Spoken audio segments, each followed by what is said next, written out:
Good afternoon, everyone. Welcome. Thank you so much for coming. My name is Alex Carpenter. I'm the director of the Wirth Institute for Austrian and Central European Studies. I'm very happy to welcome you to this event. This is the second event in our Jewish Studies Week. We have two weeks of Jewish Studies themed programming each year, one typically in November. Much of the programming in November relates to the Holocaust. And we have a second week in March, and here we are. And the programming typically relates to Jewish history and culture prior to the Holocaust. And in each case, in each week, we have an endowed lecture. In November, we host the Reichert Holocaust lecture, and in March, we host the Tova Yedlin lecture. This lecture is made possible by funds donated by Mrs. Deborah Yedlin and Mr. Martin Wodziński. I'm very pleased to say that Deborah Yedlin is with us today. Thank you so much for joining us. Endowed in November of 2007, the purpose of this series is to present an annual lecture by a prominent scholar on the history of Central and East European Jewry prior to the Holocaust. Dr. Tova Yedlin was a longtime professor at the University of Alberta in what was then the Department of Slavic and East European Studies. She was born in Równa, in interwar Poland, which is now Riuna in Ukraine. She graduated with distinction from the Tadeusz Kościuszko Gymnasium, Lyceum in 1939, evacuated to the Volga region of the Soviet Union after the German invasion of 1941. She escaped the mass murder of Jews that took place there in 1941 and 1942. And she immigrated to Canada after the war in 1948. Moving to Edmonton in 1950, she earned a Bachelor of Education in 1956, a master's degree in 1959, and a PhD in 1969 from the University of Alberta, where she subsequently taught Russian literature and social and intellectual history until her retirement in 1996. Her principal work, published in 1999, is a political biography of the Russian author Maxim Gorky. Since her retirement, she's been actively engaged in building and supervising the Moshe Yedlin Memorial Library at the Beth Shalom Synagogue in Edmonton. The endowment that supports the Tova Yedlin lecture series was set up by Dr. Yedlin's daughter, Deborah Yedlin, and her husband, Martin Wodziński, to honor their mother's many years of service to the University of Alberta and her contributions to East European scholarship. Upon the advice of her mother, Mrs. Yedlin and Mr. Wodziński placed the endowment with the Wirth Institute for Austrian and Central European Studies as the scholarly unit at the University of Alberta best placed to organize and host the annual lecture. This lecture series focuses on the history of Central and East European Jewry prior to the Holocaust, as I mentioned, with particular emphasis on Jewish-Gentile relations, primarily in the period from the 16th to the 19th centuries.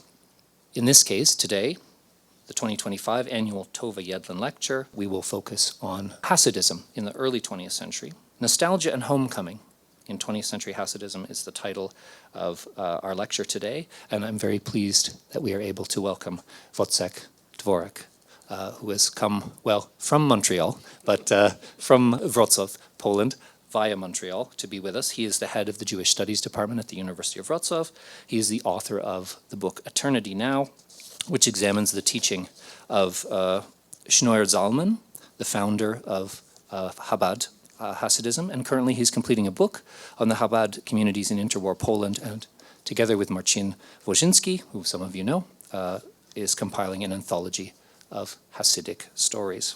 About the lecture today: how does one make sense of exile and displacement? How does one come to terms with the loss of one's hometown and community? This talk explores the stories of Joseph Isaac Schneersohn, the leader of the Chabad-Lubavitch Hasidic movement, and the role of these stories in the survival and flourishing of his community through the First and Second World Wars. Welcome, Dr. Tworek. Thank you.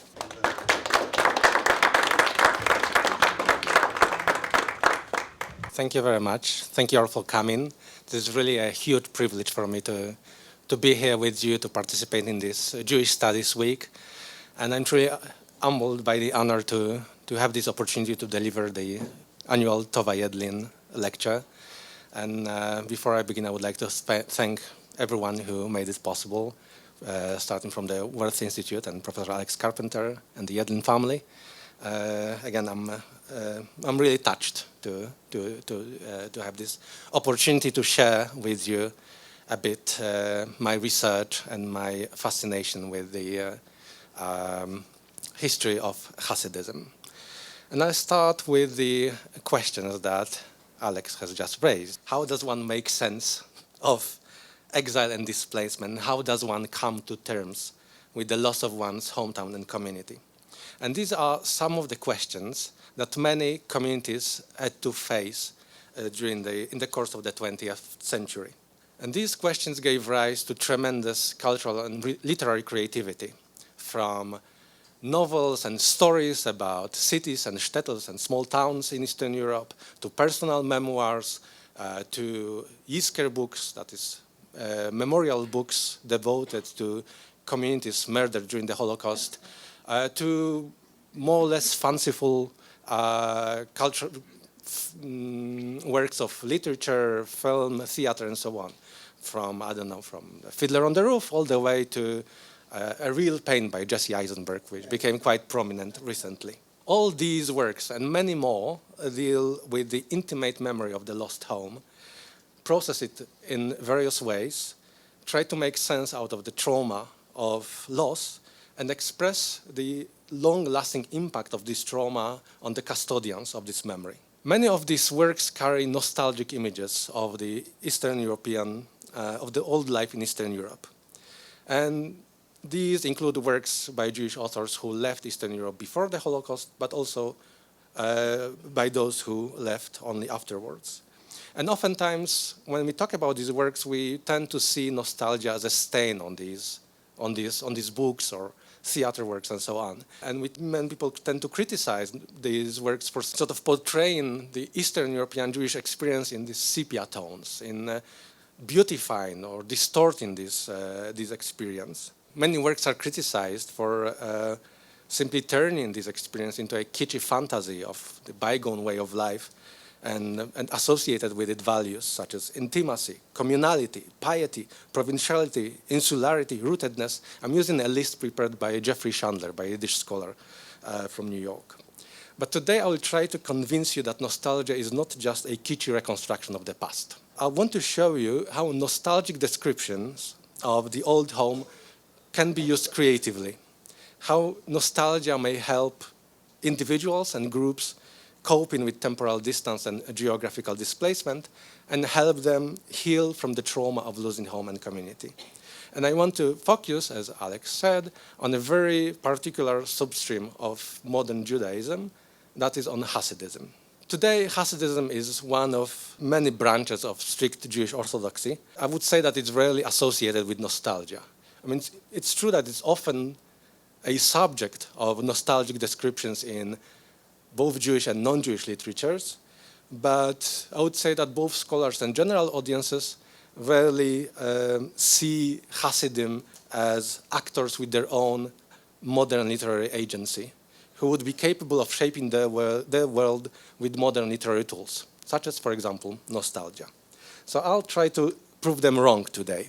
And I'll explore the stories of Joseph Isaac Schneersohn, or Joseph Isaac Schneersohn, the leader of Chabad-Lubavitch, a Hasidic movement that many of you surely know, either from because of family connections, as I've already learned today, or mainly from the fact that Chabad is also present in Edmonton, from what I heard.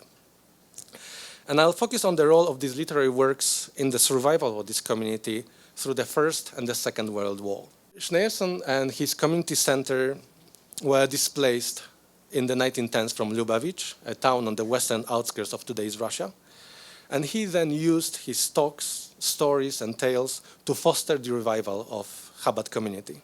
And I'll argue that specifically his creative uses of nostalgia played a very important part in this project, which aimed to defy both history and geography, and replace the real town of Lubavitch, which was the focus of Hasidic pilgrimages before Chabad's displacement, by imagined Lubavitch, to which Chabad followers could be now transported by means of their imagination and participation in collective rituals and practices. I do not want to take too much of our time on Chabad history, but so I'll be very brief. Chabad emerged at the end of the 18th century in what's today Belarusian Russian borderlands, and it emerged as one of substreams of nascent Hasidism, of a new mystical pietistic movement in Eastern Europe.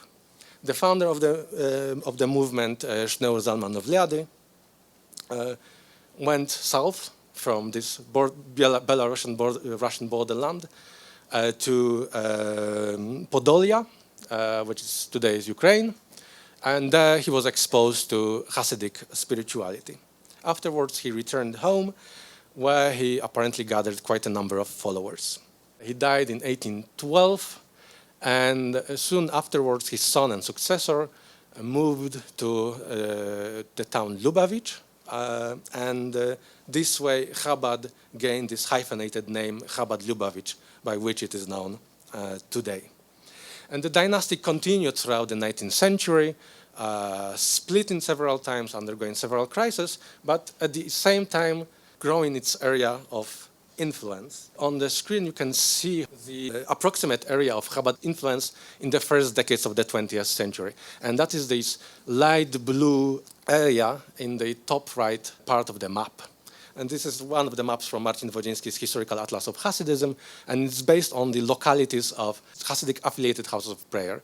So basically, in this area marked by light blue color, the dominating Chabad houses were affiliated with Chabad.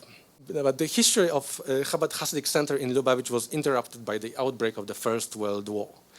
The Rebbe, or the leader of Chabad at that time, Shalom Dovber Schneersohn, left the city together with his family in 1915, escaping the coming German army.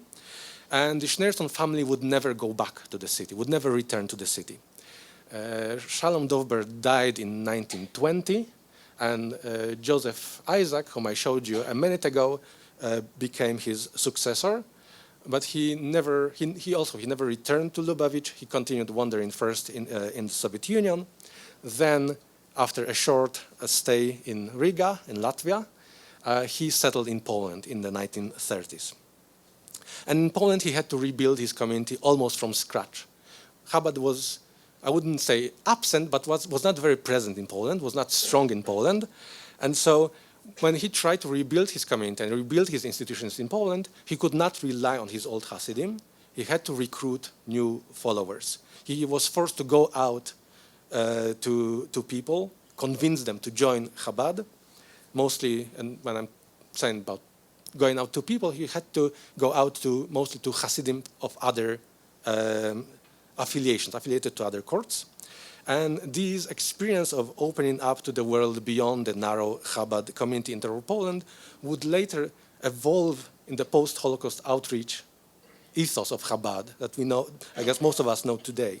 And the Chabad that we know today, with Chabad houses on campuses, with Hasidim on the streets of major cities, encouraging people to put on tefillin or to light Shabbat candles, or these elaborate websites where Chabad promotes its version of Jewish Orthodoxy, all these are late consequences of this initial opening to the world outside of the narrow Chabad community that happened in the 1920s and 1930s in Riga and later in Poland. But back to our topic. Joseph Isaac Schneersohn left Lubavitch with his family in 1915, but memories of his hometown haunted him for the rest of his life. And while he never really, I think only once he visited the town in the 1920s, physically, but he continued revisiting this town in his works, filling its space with people and events, some of them which happened during his lifetime, but some of them which had happened long before he was born. Symptomatic of his characterization of Lubavitch, symptomatic of his work is a characterization of Lubavitch that appeared in the 1940 in the New York Yiddish newspaper Morgen Journal. Description of Lubavitch was part of the first episode of a series focused on the history of Chabad-Lubavitch movement. And looking back from the perspective of 1940 New York, on his hometown, which he had left 25 years earlier, Schneersohn portrayed it as almost a fairy tale-like place that was, as he wrote, more legendary than real, a magical town of magical people. And this nostalgic image of Lubavitch does not really stand out from many other similar descriptions of Eastern European shtetls, of Eastern European small towns that have proliferated in contemporary Jewish literatures. Many authors idealize the towns of their childhood as symbols of more authentic, pre-modern or pre-industrial culture, which they left behind for better opportunities in big cities or on emigration. And the Holocaust only intensified this nostalgia for this now physically annihilated culture. And even more dreamlike images of Eastern European towns and cities emerged, as in the oft-quoted saying by Abraham Joshua Heschel, for whom Jewish towns were like sacred texts opened before the eyes of God, and certainly no less magical than Schneersohn's Lubavitch. What's interesting is that, unlike Heschel's shtetls, Schneersohn Lubavitch never made it to the canons of Jewish literatures. In general, scholars usually study Hasidic tales only as potential historical sources, and hardly ever as independent literary works. But if we focus only on the question of reliability of these sources, and on the reliability of Hasidic tales, then we ignore the important role played by nostalgia in Hasidic communities in the 20th century. Schneersohn's stories let us look at nostalgia as a reaction to the individual and collective trauma caused by this double destruction of the Hasidic communities. First in the First World War and under Soviet repressions, and then later during the Holocaust. In both cases, nostalgia for the lost home provided a sense of rootedness to a shattered and a shifting community. And certainly, this trauma expected in the 1920s was different from the trauma expected in the 1940s, but also these nostalgic images of Lubavitch changed accordingly. Whether or not these literary images give us insight into what the authentic, quote-unquote, Hasidic past was, for me is less important. What's important for me is the fact that if we look at how these stories use nostalgia, we may better understand the different Hasidic strategies of survival and reconstruction in the 20th century. And Chabad nostalgia indeed became a strategy of survival. And it was also a tool which Chabad used to negotiate its place in history. First of all, against this grand narrative of progress, and second of all, and modernization, but also against smaller narratives of competing Orthodox streams. Schneersohn's images and nostalgic visions of lost ancestral home in Lubavitch translated into ideas, collective memories, tangible practices, but also brick-and-mortar institutions, helping him coalesce a new Chabad community, first in interwar Poland, and later, following even greater crisis, in North America. It was not just a longing for an idyllic past, interrupted by mass emigration, urbanization, wars, and the Holocaust, because nostalgia in his writings was a conscious way of revising the Chabad ethos and rebuilding Lubavitch, which was no longer was a physical place for this community on the Russian map, but rebuilding it as a spiritual, imaginary place in which this new Chabad community could function. Schneersohn was 47 when he was forced to leave the Soviet Union for Latvia in 1927. He was escaping religious persecution. He was briefly arrested in 1927, sent into exile, and then allowed to leave the country. But then, as I said, the expulsion from the Soviet Union left him cut off from the majority of his followers. And so in this new situation, he directed his efforts first to support the community he left behind, but secondly, to recruit new followers and rebuild Chabad institutions in exile. And the need to carry the Chabad message across the old communal divisions became even more acute in Poland, as Chabad was there only one of many Hasidic factions, and certainly not one of the most important or not one of the most powerful. And indeed, we see that the Chabad Yeshiva, the Chabad Rabbinical Academy in Warsaw, at that time, successfully recruited dozens of Polish Jewish students who had no prior exposure to Chabad. They were from different Hasidic courts, and stories the Chabad-Lubavitch Rebbe produced, told, and published were a fitting means to inculcate them with the collective memory of the town of Lubavitch and to bind them with the Chabad ethos which they could not have absorbed at home. And from the outset, Schneersohn's use of the literary genre of Hasidic stories betrayed his nostalgia and subversive character. Before he became the Rebbe, so before 1920, Chabad elites generally shunned stories.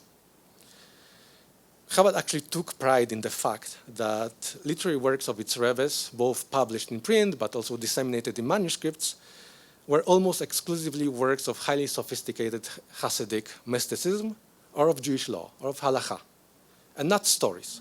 And Joseph Isaac Schneersohn was himself aware of the fact, and of the fact that stories were fairly absent from Chabad's prevailing cultural production. In a letter from 1931, which he wrote to one of his sons-in-law, he contrasted the tradition of the Polish Hasidim, who would tell stories about tzaddikim, about the righteous men and the leaders, with the tradition of Chabad, which could tell mystical sermons. And he praised the superiority of a sermon, of a mystical sermon, over a story. But at the same time, he says that it's a pity that Chabad Hasidim did not write down these stories, because the new generation of Hasidim, the young generation, craves stories. They need these stories. And he wrote this letter in 1931, so that's only 4 years after he left the Soviet Union. And again, that was the time when this Chabad yeshiva in Warsaw kept recruiting. In 1931, the yeshiva claimed to have over 200 students. The vast majority of them had no prior exposure to Chabad. There were Gerech Chassidim, there were Alexander Chassidim, they were coming from different, mostly Hasidic streams from Congress Poland, but had no exposure to Chabad. And this was this young generation. These were these young Hasidim he was referring to in his letters. So he hoped to please these new initiates who craved stories. And in doing so, he embarked on making up for this omission in the Chabad tradition. And he constructed a whole tradition of oral communication in Chabad. Now, he did not say that stories were absent from Chabad. He said that stories were always present in the Chabad culture, but they were never spoken out loud. As he put in the letter, the Chabad Hasidim only whispered stories. It was a suppressed tradition. And therefore, his texts, which he delivered orally to his followers and published in pamphlets, were supposed to give voice to these suppressed traditions. And he believed that these voices would be listened to by this young generation of Polish Jews. And while constructing these channels for this old new tradition, he did it in very strategically. First of all, he presented the Rebbe's court in Lubavitch as the main channel through which authentic traditions about the origin of Hasidism had been passed. And by doing so, he showcased the Rebbe's court in Lubavitch as a direct connection with the very root of the Hasidic experience. And since, again, he was telling that in the 1930s, and the court was no longer present in Lubavitch, so in the absence of the physical Rebbe's court in Lubavitch, he presented himself as the embodied substitution of the court. On the other hand, he constructed another channel for oral traditions. He attributed many of his stories to Hasidim of previous generations, and he actively encouraged his current Hasidim, who still remembered the visit in Lubavitch, to share their stories with the younger generation, which is a fascinating feature in his letters. He wrote over hundreds of letters, and many of them, when he writes to his older Hasidim, he suddenly encourages them to retell stories they remember, retell their memories, and write them down and share them with their followers. And his nostalgia was less directed towards Lubavitch as a particular place, but more towards the old way of life that the town symbolized. Many his talks speak about the fundamental gap between the old, now forever lost home and this new exilic reality, which is a very typical émigré motif, by the way. Oftentimes he used a common trope of the spiritual and moral degradation of modern times, juxtaposed with almost idyllic past. And he says in one of his Yiddish talks, once, even a simple "how are you" was different. It was simple and pure. Once, everything was different. The truth was a common currency. And there are differences between the types of currency. You have a 2-kopek coin, a fiver, a ruble, and more, but the 2-kopek of truth was still true. A person was true, and so that simple "how are you" was also true. A person was warm, and so that common day "how are you" was also warmer. And when two Jews would meet, they would greet each other with the "how are you" with an innermost energy, with chiyut. And worldly improvements have brought certain order in the ways of life, but also a certain cold, certain lack of truth, and sometimes even falsehood.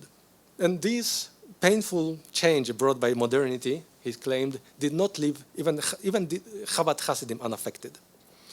When he sort of casting this nostalgic look from the perspective of the 1930s Poland, he even admonishes his followers that, quote, Hasidim have somewhat forgotten the ways of Hasidism. Modern individualism disrupted the continuity in Hasidic tradition. The young generation doesn't want to learn from the elders. They are teachers unto themselves. And so they acquire all evil attributes such as, and that's a quote, hypocrisy, lie, gossip, evil tongue, pride, impudence, and ill-heartedness. He says they only wrap it up in what seemingly looks like a Hasidic garb. So they are only Hasidim on the outside because they are essentially detached from the authentic Hasidic tradition.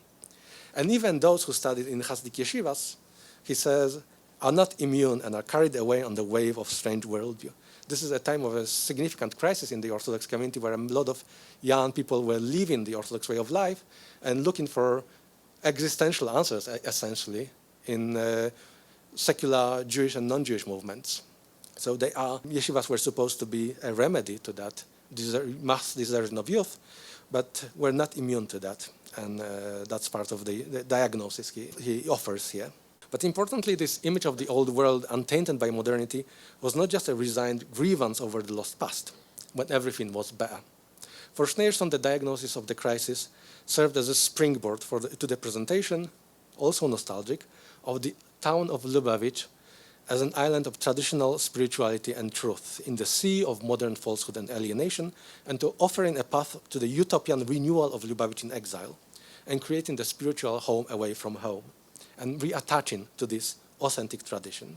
And the uniqueness of Lubavitch in Schneersohn talks was determined by many factors, but first of all, by its shtetl character, by its small town character, that made it, in his view, a conducive place for unadulterated spirituality. And he says in one of his talks, these little towns, these kleine Städtlach, the so-called province, sharply distinguish themselves from the big city.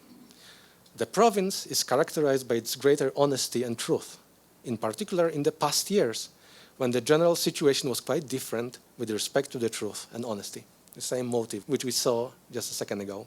Even 40, 50 years ago, a little town looked completely different. On every small town face, our 3,000 years well-born descent was noticeable. Our yichus was noticeable, that we are the children of Abraham, Isaac, and Jacob. This excerpt comes from a talk which Schneersohn delivered on Passover 1934. And he contrasted the city environment with the rustic atmosphere of a shtetl, of a provincial town, which allegedly preserved its unique pre-modern character and safeguarded the 3,000-year-old Jewish tradition. But Lubavitch, of course, stood out for him from other similar shtettlach, as it was for him, and that's a quote, the capital of the Chabad Rebbes, which had become the city of the book for all Hasidic ways and customs. It was a seat of the Rebbes, or the most important dynasty for him, but it also was for him a model for living the Hasidic way of life. And he further foregrounded this special character of Lubavitch by comparing its significance to Jerusalem and the visit to the town to a pilgrimage to the Jerusalem temple, as this anonymous memoir explains. This memoir comes from a journal, Hatamim, published in Warsaw by the Chabad Yeshiva between the years 1935-1939. While the memoir is anonymous, the journal was edited under a close supervision by Schneersohn. He also published a number of texts there, some of them under pseudonym. So we can assume that more or less it had to follow the Rebbe's line. And he says there, the memoir says, Lubavitch is our Jerusalem, and the synagogue in which the Rebbe prays is our temple. The room in which the Rebbe sits is our Holy of Holies. His Holiness the Rebbe is our ark, in which are the tablets of the Torah of God, praised be He. This short excerpt touches upon many motives present in Hasidism in general and Chabad in particular, including this idea of the Rebbe as the living Torah. But importantly, these texts, the same memoir, presents also the path a Hasid would need to take in order to ascend towards a revelatory experience in the private audience with the Rebbe. This path would be at the same time a physical and a spiritual pilgrimage, in which coming to the town and then to the Rebbe's synagogue would demand from the pilgrim a spiritual transformation. And he says, a leper, or metzora, cannot come to the Jerusalem temple until he recovers from his leprosy. So far, so good. He basically restates a biblical law. Someone who suffers from tzarat, from this strange skin disease, which is mentioned in the Bible, is not allowed to participate in the temple rituals. But then he takes this biblical image and transposes it on the image of Lubavitch. So just as the leper can't come to the temple, a young man is not allowed to come to Lubavitch until he recovers from his hideous character traits. One is not allowed to defile God's palace, the temple, namely the Rebbe's 4 cubits. One is not allowed to defile the Rebbe's personal space unless he cleansed himself. And I think it's legitimate to use he in this case because most of the pilgrims would be men, although there's a debate whether Chabad Rebbes would allow women to come to the courts, to personal meetings, to audiences with the Rebbes. That would happen under the leadership of Joseph Isaac, but would be much more problematic in earlier times. And this and similar texts constructed the sacred space of Chabad as a tangible place on the Russian map from which the Hasidim had been uprooted. And Schneersohn offered an idiosyncratic remedy to this decline in spirituality which resulted from the impact of modernity and from physical displacement of Chabad. The way to recreate Lubavitch in exile led through his nostalgic imagination. In one of his talks, he exclaimed, "How great is the value of imagination! A person with a sense of imagination can picture a certain subject and fully experience it. This is of great benefit to worship. And one of the things that Chabad Hasidim and the students of Chabad yeshivas must cultivate is the power of imagination." And he explains that imagination transcends time and place. When one indulges oneself in memories, they can relive over and over again old feelings and experiences. And he made sure to emphasize that he was not talking about an abstract mental exercise. Bringing up memories has for him a tangible transformative effects on people and their surroundings. He wrote that it, quotes, "These memories purify the air and create the environment of light and show the appropriate path in the divine worship. It brings people to repentance and actually transports them to the old world of Lubavitch." He says that when a person is immersed in the real goodness of the past, he is filled with the bygone light and good. If someone remembers the goodness of the old Lubavitch, he brings these memories, he brings all this goodness back with him to their current times. Now, there's one interesting thing about it, because this advice to meditate on one's memories of Lubavitch is fine, or seems fine when we talk about Hasidim or former Hasidim who had these experiences, who were in Lubavitch, right? And could actually remember, could reminisce about their old experiences. But as I told you, he directed his talks and published works to a great extent to young people who had never been to Lubavitch, who had never been exposed to this tradition, so who could never had these sort of memories to rely on. But he still wanted them to take this sort of guided trip down the memory lane. Svetlana Boym, a scholar of nostalgia who passed away untimely, wrote that nostalgia is about the relationship between individual biography and the biography of groups of nations, between personal and collective memory. And now, it's fascinating that in Schneersohn's project, these words acquired a very specific meanings because Schneersohn offered his own creatively developed memories of Lubavitch for his new followers to learn and meditate on.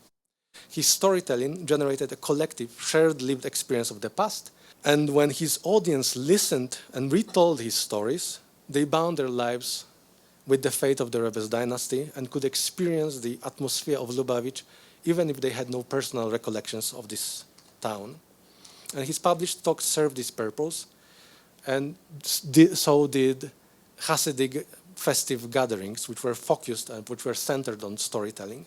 And they were forged in these diverse groups of some old Chabad followers and these newcomers into a community bound by shared memories, which they could relive over and over again.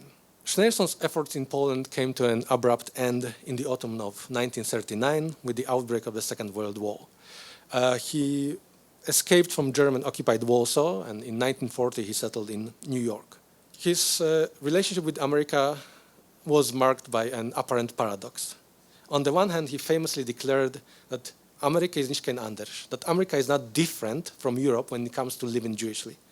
But on the other hand, he often talked about this tremendous contrast between the United States he encountered and the almost mythological now Lubavitch, and between cold, soulless, and materialistic life in America and this warm, spiritual, and satisfying life in Lubavitch. In his stories, Lubavitch is a land breeding God-fearing people, a land of spiritual creativity. And in America, he says, one could at best only repeat all the movements. One could not really invent anything new. In Lubavitch, as he puts in one of his talks in the 1940s, Shabbats and festivals were evident in the market square. Even the goats felt the Shabbat. They saw the Shabbat repose. And here, he asked rhetorically, referring clearly to the hustle and bustle of New York. Lubavitch, he concluded elsewhere, simply existed on a different temporal and spatial plane than America. But despite this often voiced frustration with the States, he insisted that this authentic Lubavitch could be reconstructed there as well. An increasing number of his talks and writings focused on customs practiced in the old world and provided a ready-made material, a ready-made model of behavior for his new audiences. In 1942, he published the Almanac Hayom Yom, which consisted of Chabad sayings and customs, but perhaps the most audacious attempt to reimagine the old Hasidic world was the publication of the Lubavitcher Rebbe's Zichroines, or the memoirs of the Lubavitcher Rebbe, the work with which I started my talk today. And it's a fascinating piece of writing, first of all, because it's not exactly a memoir, even it's called the Memoir of the Lubavitcher Rebbe, and it's also not exclusively Schneersohn's works. So first of all, this memoir tells the prehistory of Chabad Hasidism prior to the birth of its founder. Shneur Zalman of Liady, the founder of Chabad, was born in 1745. So the narrative of the memoir starts somewhere at the brink of the 18th century and ends in early 1700s. So basically, roughly 150 years before the author of this memoir was born. And secondly, it was not exclusively his work. He was assisted in writing this work by a Yiddish journalist called David Leib Meckler, who translated and adapted Schneersohn's Hebrew notes into Yiddish. The first series came out in installments in the Daily Morgen Journal between 1940 and 1942. Shortly afterwards, it was republished as a book. But the scale and sophistication of this work surpasses any other Schneersohn's previous literary attempt. So it could be a topic for a separate talk, what this book really is. I mean, it mixes Hasidic stories, it mixes folk legends, it mixes things clearly invented by Schneersohn, and it mixes in also his contemporary agenda, which is also sometimes becomes very prominent in some excerpts of this work.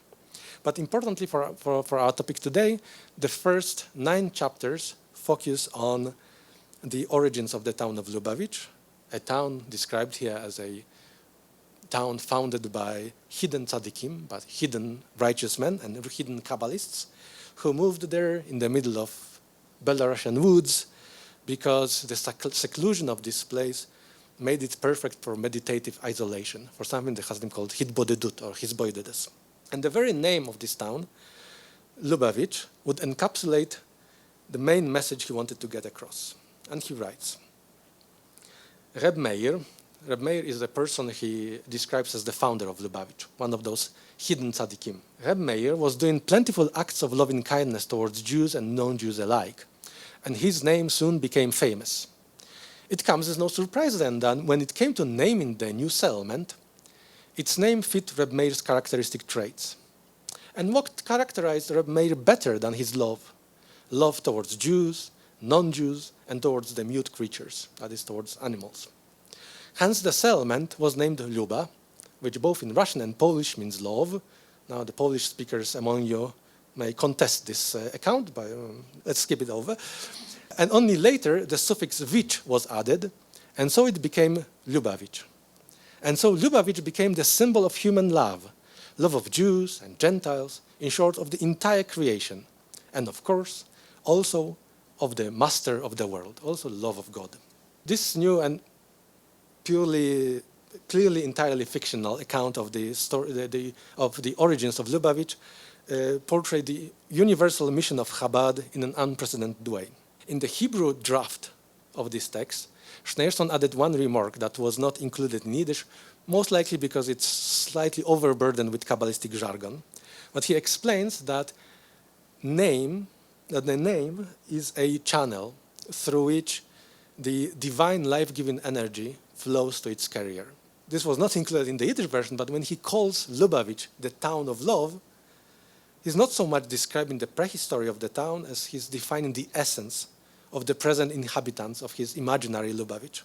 And he's defining this, the task of his contemporary Lubavitchers, that he should live according to the principle of love, embracing all of creation.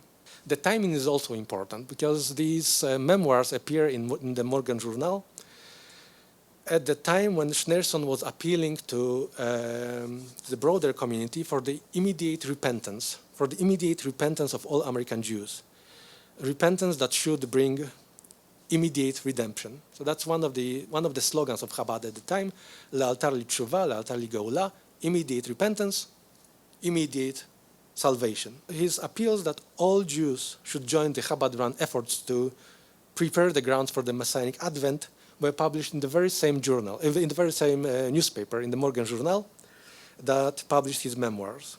And alongside the public appeals and other educational initiatives, these memoirs were reaching out to Schneersohn's audience with a message of love and unity and constructing for them a shared past to which they all could relate. So nostalgia in Chabad paradoxically looked towards future because it showed his readers the community they were to aspire to, a community based on love, which may have been quantitatively small, but whose point of reference was the whole world and eternity. And while I'm speaking now about the Chabad community in the 1940s in America, and it's a time when Schneersohn's messianism underwent a radical intensification, but already during his wanderings in Russia in the 1920s, he was convinced that Lubavitch was a model not only for the rebirth of his community, but also for the future redemption. So in 1927, in Leningrad, just before he left the Soviet Union, he talked about the attachment to the ancient customs of Lubavitch as about an act of messianic significance. This nostalgic memory of Lubavitch, where Jewish piety was so pervasive that it was visible, it was tangible even to non-Jews, became the basis of spiritual resistance against the new order represented in his talk by Leningrad, by the Soviet modern metropolis. Not only should Lubavitchers not succumb to Leningrad, he appealed, but on the contrary, for the Messiah to come, Leningrad and the entire world should be transformed into Lubavitch. And also, this task of bringing the Messiah failed in the end, and the slogan, Le'altar L'tshuva, Le'altar L'geula, immediate repentance, immediate redemption, was abandoned by Chabad already in the 1940s. By the end of his life, Schneersohn looked at his American Hasidic community with cautious, let's say, satisfaction. A couple of months before his passing, in one of his last talks, he said, "In the cold America, the ice has melted, but it can still cool down when it's warm." But at times he allowed himself also a bit more enthusiasm, as in 1948 when he announced joyfully, "We have brought over here the Lubavitch in Lubavitch, Lubavitch Shebe Lubavitch, or the authentic Lubavitch." So, to conclude, these stories about Lubavitch, woven into his talks, letters, notes, and memoirs, appeared over the course of several decades and in different historical contexts. In Leningrad of the 1920s, he was part of a small diasporic enclave in the bustling Soviet metropolis. In the 1930s, Warsaw, he was in the very center of the Hasidic life, but in the community which was dominated by other Polish Hasidic courts. In the 1940s, New York, he operated surrounded by the culture he considered to be foreign to Judaism, And he operated increasingly aware of the catastrophic proportions of the Holocaust. And so his nostalgic memories also are not only spread across a significant period of time and affected by changing historical circumstances, but they're also dispersed among different and various types of sources, and they are often fragmentary. But these fragments of creative memory served as building blocks for Chabad present and future, and as a model for the revival of Chabad institutions. Alongside his mystical teachings and communal activities, his nostalgia served as a social adhesive that helped him piece together his community out of refugees, out of ex-Hasidim, and out of newcomers. Looking back at Lubavitch, brought back to life in the stories about the Rebbe's courts and Hasidic customs, facilitated the emergence of the Chabad identity that would stand out from other Hasidic and non-Hasidic streams of Jewish orthodoxy. In broader terms, his nostalgia was his reaction to the historical, political, and social changes, much bigger than intra-Orthodox conflicts, and in the final decade of his life, the destruction of Eastern European Jewry. Nostalgic memories of Lubavitch showed an alternative to the world Schneersohn and his followers experienced by contrasting commitment to Judaism to secularization, spirituality to consumerism and mechanization, and communal bonds to social disintegration, individualism, and alienation.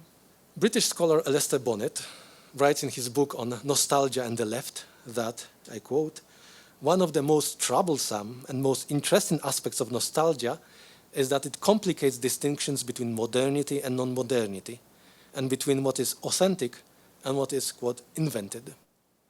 And indeed, in Schneersohn's talks and memories, this idealized pre-modern past is invoked to foster what in essence is a radical modernization and reconstruction of the Chabad community. But at the same time, this modern Chabad experience in Poland and in North America shaped the images of the Chabad past in pre-modern Eastern Europe. Chabad's peculiar history of the twofold revival, first in Poland and then in post-war United States, showcases the changing shape and function of Hasidic literature, but also, in broader terms, the processes that swept Hasidic and generally Jewish Orthodox culture following the cataclysms of the First World War and the Holocaust. Thank you so much for your attention.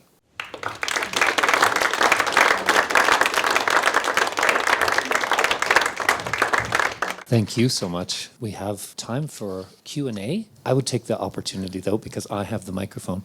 I saw Svetlana Boym coming. I was pleased about it because it seemed, I mean, this is exactly what you're talking about, this sort of progressive nostalgia or future-oriented nostalgia.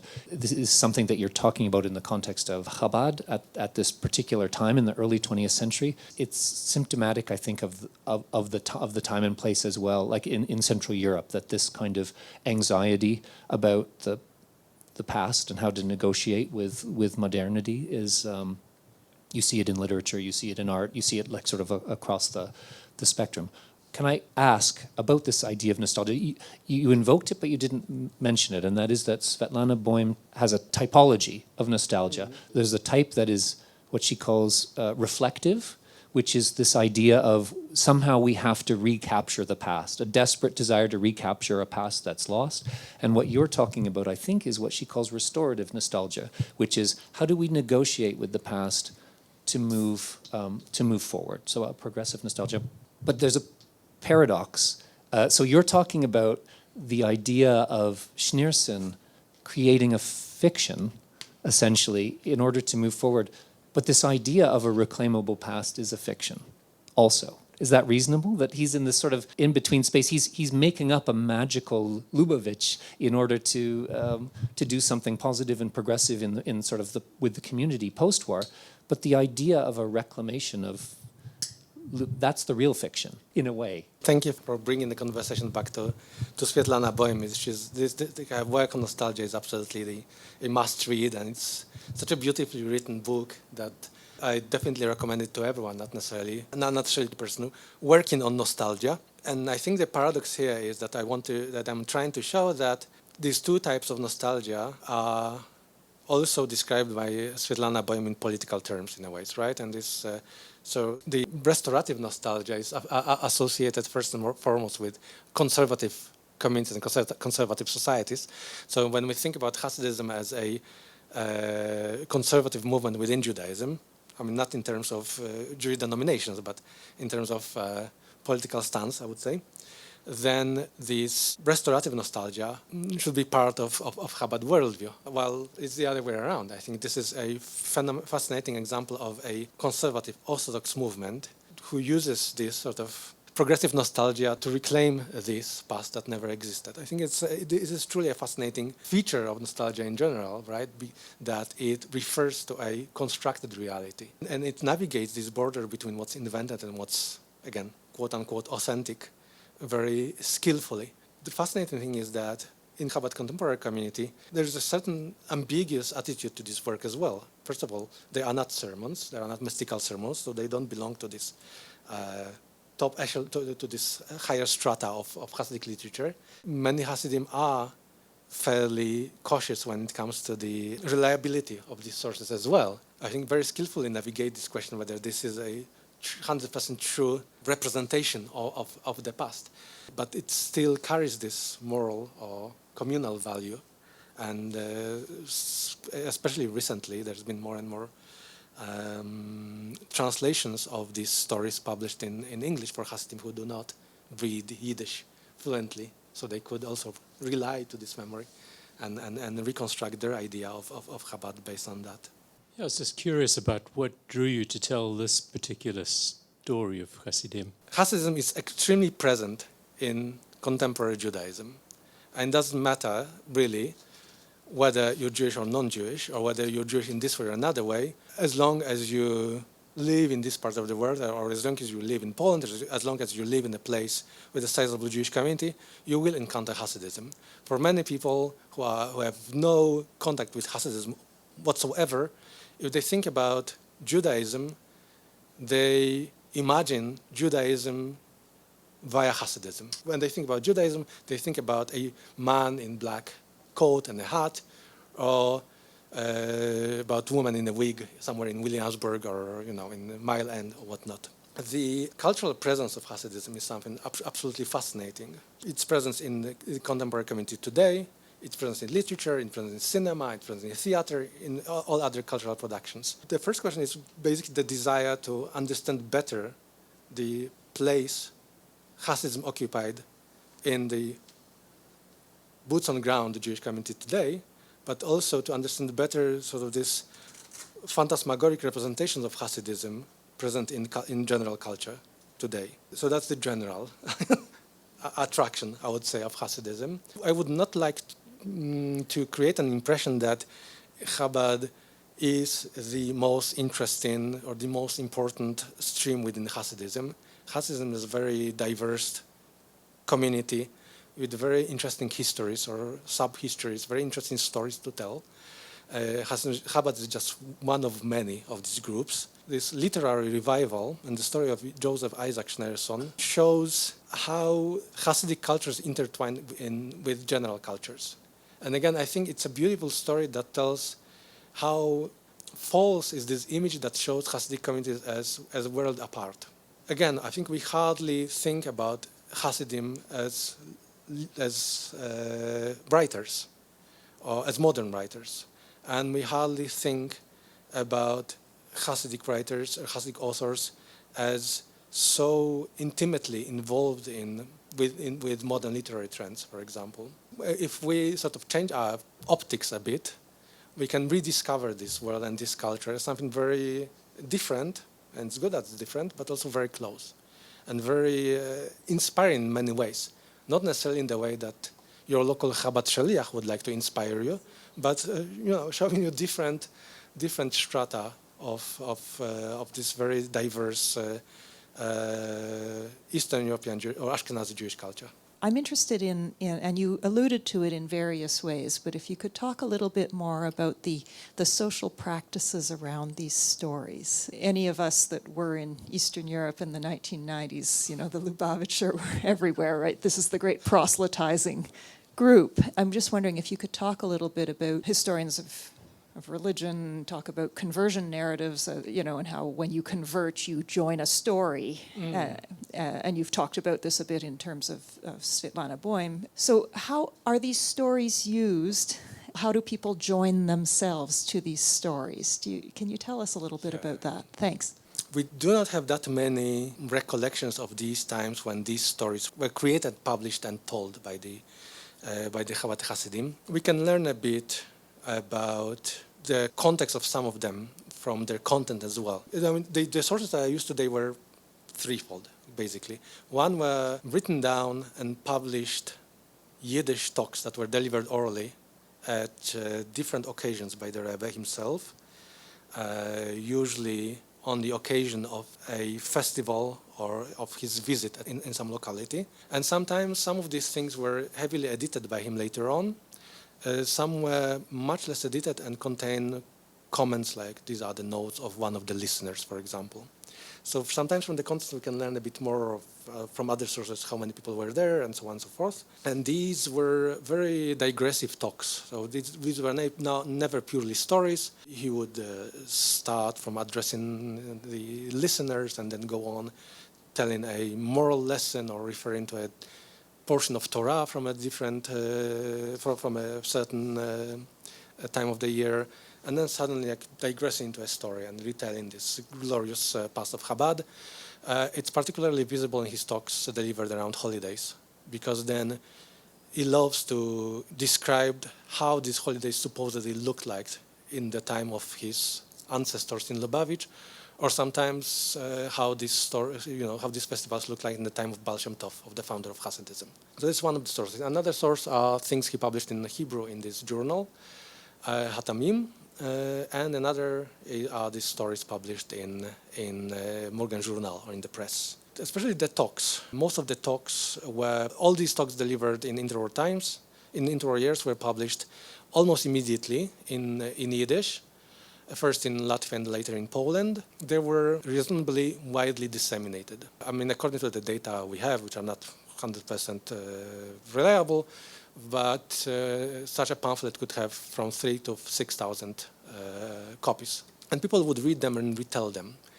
I do not have any particular source where people would refer to retelling one of those stories. I have sources who tell about festive gatherings organized in these Chabad yeshivas, which again were the major recruitment centers and were formative institutions where Chabad teachers tried to convert in a way these newcomers into becoming Chabad Hasidim, even though they were again Ger, Alexander, whatnot. These pamphlets would be read there. There are sources who tell about spending money on duplicating these pamphlets in the yeshiva for the use during these gatherings. There's one particular very interesting example of a story which the Rebbe sort of tried to institute and try to create a custom of retelling this story by his already a transnational community, and that's a story about the liberation of the founder of the Chabad dynasty from the Russian prison in the 18th century. It's a festival that Chabad Hasidim celebrate until today, on the 19th day of Kislev. It's customary for Hasidim to tell stories about this event, but the Rebbe prepared his own story. He called it the Megillah von Yutes Kislev, or the scroll of the 19th of Kislev. And he sent it out, and he asked his followers to nominate a proficient reader, or Baal Kriya, as if it was a Torah reading or a Megillah reading on Purim, and to read this story in every community. And there we have some reports on how this worked and how everyone gathered, and they sang a particular nigun, and then the story was told, and so on. This custom did not prevail, including the stories written by the Rebbe in these talks, until today are circulated mostly via these Farbrengens, or these festive gatherings. And we can see them, since Chabad Hasidim are absolutely extremely devoted to publishing stuff, including their family heirlooms and stuff like that, and stories collected by their families. today. And so we can actually find sources when we see these stories retold over and over again and transformed in different ways, right? The beautiful thing of converting and becoming part of this spoken tradition is the transformation of some of the students of the yeshivas. This was a very short period in the Chabad history. We're talking about 20 years, less than 20 years in Poland, and the vast majority of people who participated in it were murdered shortly afterwards. So they never lived to tell the story. Some of the students of the yeshiva survived because the yeshiva evacuated to Vilna at the beginning of the war. And some of them were later very much involved in Chabad institutions in the United States and in Canada. And some of them were very prominent teachers. Many contemporary Chabad Hasidim learned with them. So again, it's an anecdotal evidence, but some Chabad Hasidim I spoke to and who remembered learning with Rabbi Greenglass in Montreal, for example, or with some other rabbis who were Polish Hasidim. They were born in Poland, in central Poland, and then they became Chabad in the 30s and then carried on in North America. They even adapted, or they tried to adapt the Chabad way of speaking. They tried to adapt the Chabad dialect of Yiddish. Chabad was from Belarus, or Belarus from Russian borderland. They spoke Litvish Yiddish. Polish Hasidim, like Rabbi Greenglass and many other, both of these students were coming from central Poland. They spoke Polish Yiddish. But when they taught Chabad to this new generation in the United States, they tried to be as Chabad as possible. So they adapted this accent. And so sometimes this my informants I talked to told me that, they really tried to speak like Chabad, and suddenly they would slip and go back to Polish dialect, and then again.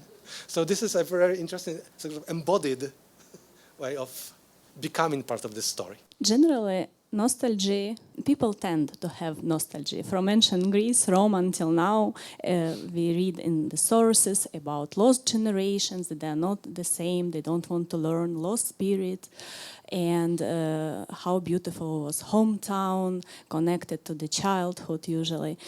But what happened in late 19th century, beginning of the 20th century in the Russian Empire, and I mean, of course, pogroms, could change this perspective of nostalgia and attitude to the hometown and general nostalgia of Chabad. And this is my question, how the nostalgia, Chabad nostalgia, is related to pogroms.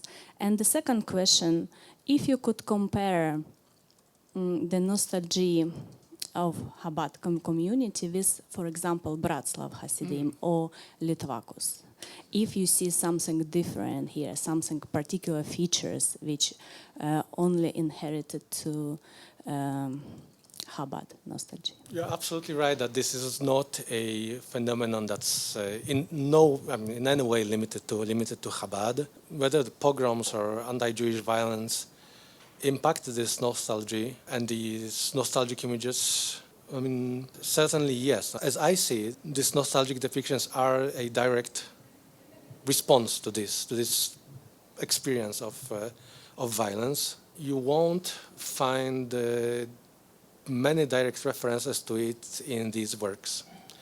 So I think in many ways these descriptions of Lubavitch are very typical for this general shtetl nostalgia. Again, like there's a number of literary scholars who work on shtetl nostalgia, on shtetl literature, and one of the features of shtetls, of literary shtetls that they showed is the sort of this marginal place of the non-Jewish world in it.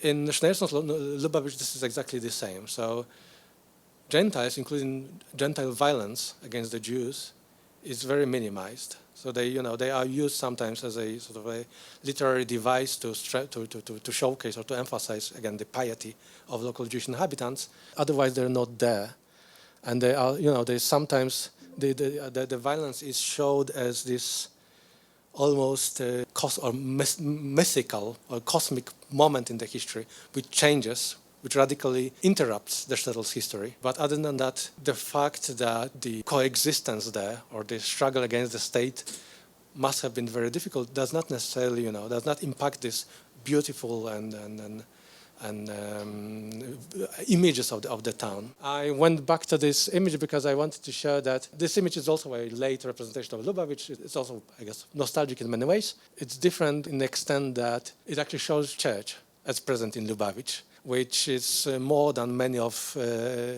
Joseph Isaac's stories, which usually omits this element of the topography. When it comes to nostalgia in Chabad versus other streams of orthodoxy, or like you mentioned, Breslov or Litvaks, it's very difficult for me to say. I mean, certainly, especially in the newer literature produced in the Orthodox world, nostalgia is omnipresent there today. Generally, Orthodox literature realigned to other literary trends in non-Orthodox literatures. If you go to Orthodox bookshop in one of the Orthodox neighborhoods, you'll find all kinds of literature there, from memoirs, books of history, novels for the youth, stories, comic books, and so on and so forth. So this is, I think, the boundaries between these literatures are not as distinct as it was before.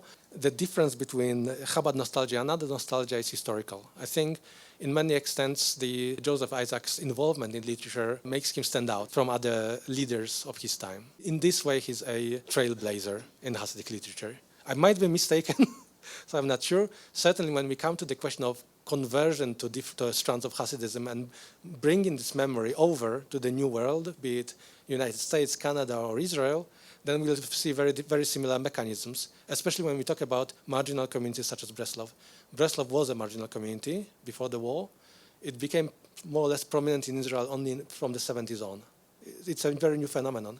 And it was brought over to a great extent by these newcomers to Breslov from the interwar years. Very influential corpus of Breslov stories, Siach Sarfei Kodesh, or the Conversations of the Holy Seraphs, which was published from cassettes in 1995 on, are stories told by a Polish Hasid who became Breslover in the 1930s, spent some time in Uman, in Ukraine, moved to the land of Israel, and he became the carrier of these memories, again, of people and places that he did not, most of them he did not know personally.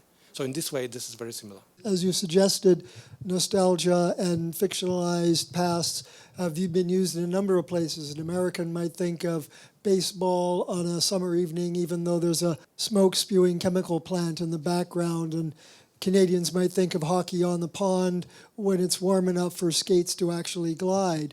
When you talk about the fictionalized town of Lubavitch, I'm also put in mind of the maybe not so fictional town sometimes when I see what people do of Chelm. Can you connect Chelm to Lubavitch, please? You are certainly right that there's a very close affinity between Chelm and Lubavitch in the way that these are both real places on the Eastern European map, and these are both places which were, in a way, recreated and brought to life in literature more or less around the same time, as Ruth von Bermuth writes in her book on the wise men of Chelm. I strongly recommend this monograph. It's a great read and contains a lot of Chelm jokes as well. While stories about towns of fools were something very much present in both German Jewish literatures in early modernity, Chelm was reinvented as the Jewish town of fools only in the interwar years. And the proliferation of Jewish press strongly contributed to creation of this myth of Chelm as the quintessentially Jewish town of fools. So in this sense, we see a very modern work of literature that recreates a real place into this imaginary, symbolic, whatever space that uses older motifs, the older literary motifs. Schneersohn also uses older Hasidic stories, or older non-Hasidic stories as well, retells them, and which uses modern media of dissemination of these stories to build their positions in the cultural landscape, I guess would be the word. So in this sense, these are very similar stories. Lubavitch, however, never becomes a town of fools. Right? So even though some of the stories might be funny, that Schneersohn tells, importance of the moral message that this town tells comes from the fact that it was the capital of the Chabad Rebbes, right? And the center of Hasidism and the center of Hasidic wisdom, not the wisdom of the Chelmere Chachomim. Let me thank you all again very much for coming, and can I ask you to please join me in thanking Professor Tworek for a Thank you so much. fascinating afternoon. Thank you. Thank you so much.